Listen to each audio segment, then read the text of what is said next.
Welcome back to ET Media and Entertainment Summit 2026.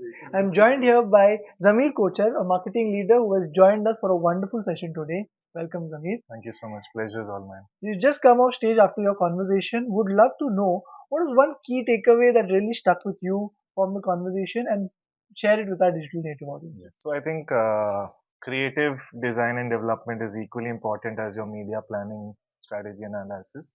That's a big takeaway for me. Fantastic. Going into 2026, we are all about media and entertainment. What are the vehicles of investment? What are the new formats? And what are the implications for marketing strategy that really excite you? Yeah. So I think it's a combination of a multiple media mix or channel mixes that one needs to look at. It all depends on your objective. So if you're looking at wanting to announce your brand with a very high scale, high reach medium, then definitely it's linear TV. You can do a combination of CTV also where the premium audiences are there, and you can do a bit more retargeting through those platforms that are there. And then obviously the life of the customer just is not over there, especially if you look at the IPL and the live matches. There's a lot that the customer does beyond TV and live matches as well. So the surround that you create, whether it's through digital platforms, whether it's through the platforms where they are present, whether it's mobile utility, whether it is quick commerce, e-commerce, those kind of become the choices that you need to make. But it starts with your objective, where the audience is, what's the kind of reach frequency you will get for optimum minimum threshold of campaign registering, and then obviously the ROI and outcome around it. Yeah, absolutely. Reach and frequency are the two guiding posts, right?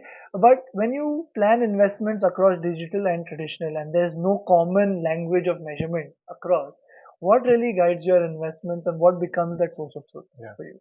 So I think one of the effective ways of bringing in a scientific framework on ROI is having a media mix model in place where there are multiple inputs that go into it, whether it's your category, whether it's your competition intensity, whether it's your business and brand performance numbers. And the whole aspect is to measure incrementality, and then the channel attribution from where the optimum incrementality would come in, which is where the media mix would come in play. And then it's a clear, informed decision that you're taking in terms of what is the minimum threshold needed to be effective, where the decay would set in, and what's the kind of spillover that you would see beyond this event as well. Fantastic. And what about duplication? How do you solve for that, eliminate that Yeah. between So multiple again, there platforms? are tools to look at unified reach, how multiple mediums and platforms can be put together. So now there are solves for everything which can be taken care of. Of course, there could be slight overlaps which might be also required given the minimum exposure and frequency that you might want to do. But at a high level, you are able to negate that. Fantastic. It was Yeah. wonderful speaking to you. Thank you so Likewise, thank you much. so much.